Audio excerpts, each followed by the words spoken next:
tardes. Vamos a presentar como grupo el paper Liberty Chips, un esfuerzo aliado durante la Segunda Guerra Mundial.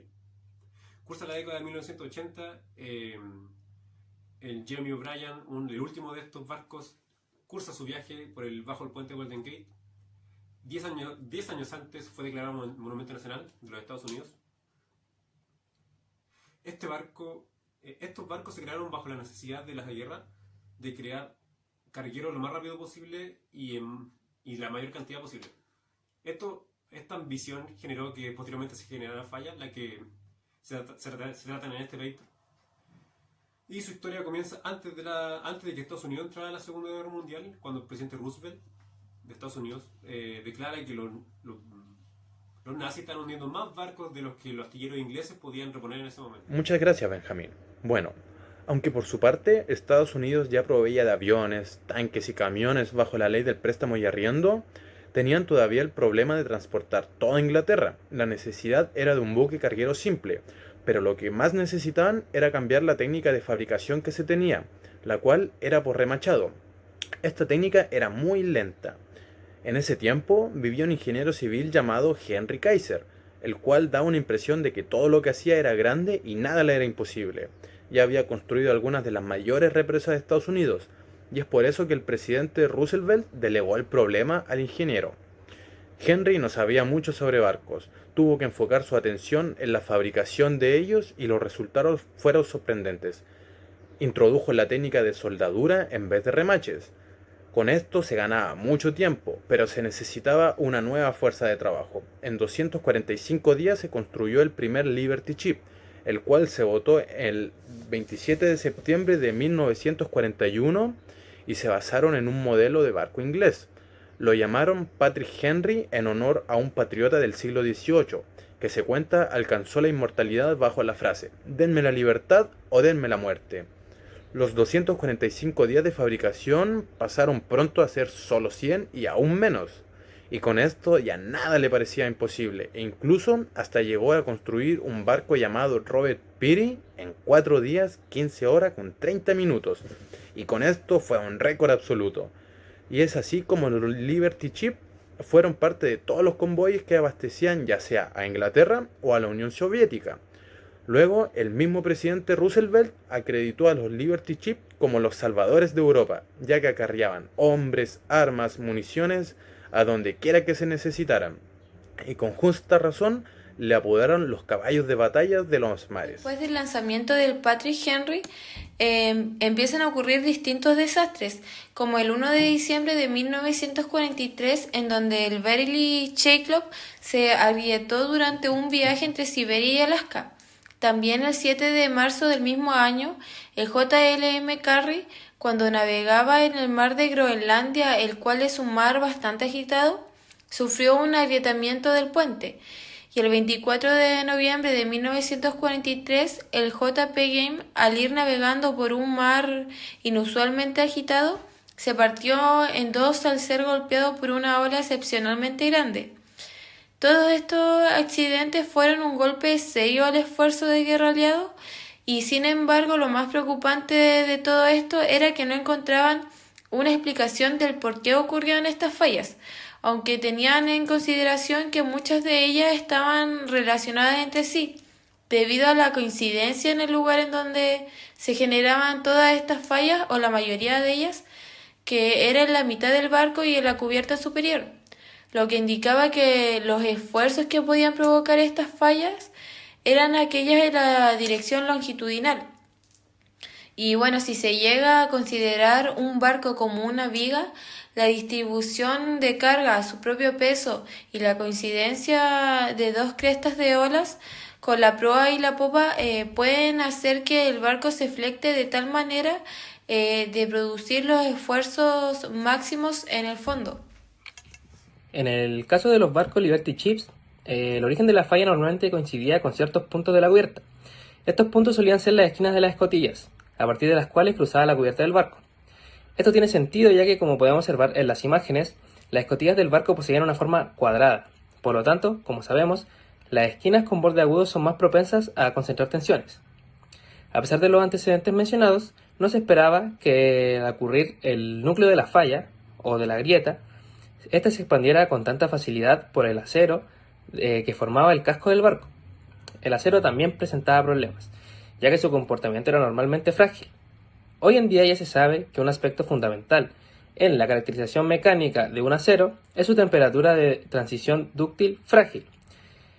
Si se grafica la energía absorbida en un ensayo de impacto en función a la temperatura, tenemos lo siguiente, donde la curva A presenta una baja temperatura de transición y la curva B presenta una alta temperatura. Estas curvas nos muestran dos zonas, la primera de una baja energía absorbida con un comportamiento frágil y la segunda de una alta energía absorbida con un comportamiento dúctil. La temperatura en la que la apariencia de la superficie de fractura se vuelve 50% frágil y 50% dúctil corresponde a la temperatura de transición dúctil frágil, siendo esta una característica muy importante en un material que será utilizado a bajas temperaturas. Bueno, debe tenerse en cuenta que los barcos Liberty debían navegar en los convoyes de suministro hacia la Unión Soviética y en general navegar en mares mucho más fríos. Por lo tanto, el parámetro más importante de los aceros para usos navales, que vendrían siendo también para otras aplicaciones, sería la temperatura de transición. A modo de ejemplo, podemos ver que en la figura número 6 se muestra el resultado de un ensayo de impacto en un acero que fue recuperado del casco del Titanic.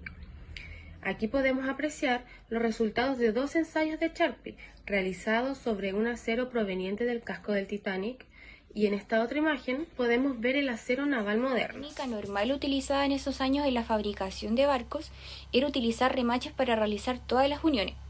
Bueno, una de las grandes ventajas que tenía este método era que una vez que se originaba una grieta en la plancha, esa no era capaz de avanzar a la siguiente. Entonces este tipo de unión iba a impedir que la grieta avanzara. Bueno, el uso de la tecnología de soldadura en la construcción de los barcos Liberty tenía como desventaja que las planchas, al ser completamente soldadas, iban a formar un camino continuo para la propagación de las grietas. Entonces la grieta avanzaba. Bueno, y volviendo al tema del análisis del acero con el que se fabricaban los barcos Liberty, era evidente que su comportamiento era demasiado frágil. Además, la temperatura de transición era demasiado alta y su comportamiento resultaba frágil a temperaturas bajas. Bueno, todas estas ideas quedaron confirmadas cuando el análisis de la superficie de fractura mostró claramente evidencias típicas de una fractura frágil, como por ejemplo la ausencia de deformación plástica o superficies relativamente planas. Además de lo anterior, se observaron también marcas chevron, que son estas típicas marcas en forma de V que aparecen en superficies de fractura frágil, en donde el vértice de la V apunta hacia la parte en la que se originó la fractura. Luego de todo esto, empezaron a surgir las preguntas de ¿por qué falló?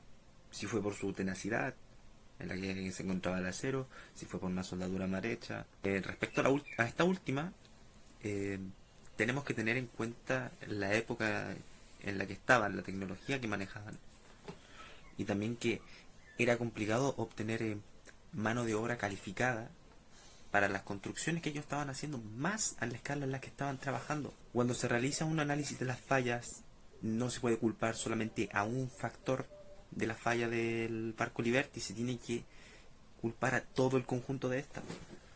Los controladores de tensión, debido a las escotillas cuadradas, más la soldadura, más el acero con su baja tenacidad, por lo tanto era frágil, más la temperatura que estaba operando el barco, que era una temperatura baja, causaron finalmente su falla. Pero además de todo esto, el acero cumplía con todas las exigencias de los astilleros del barco. Lo que pasó es que estas pruebas se realizaron a temperatura ambiente, sin tener en cuenta la temperatura real que iba a operar el barco. Ahora bien, ¿qué se hizo para resolver este problema?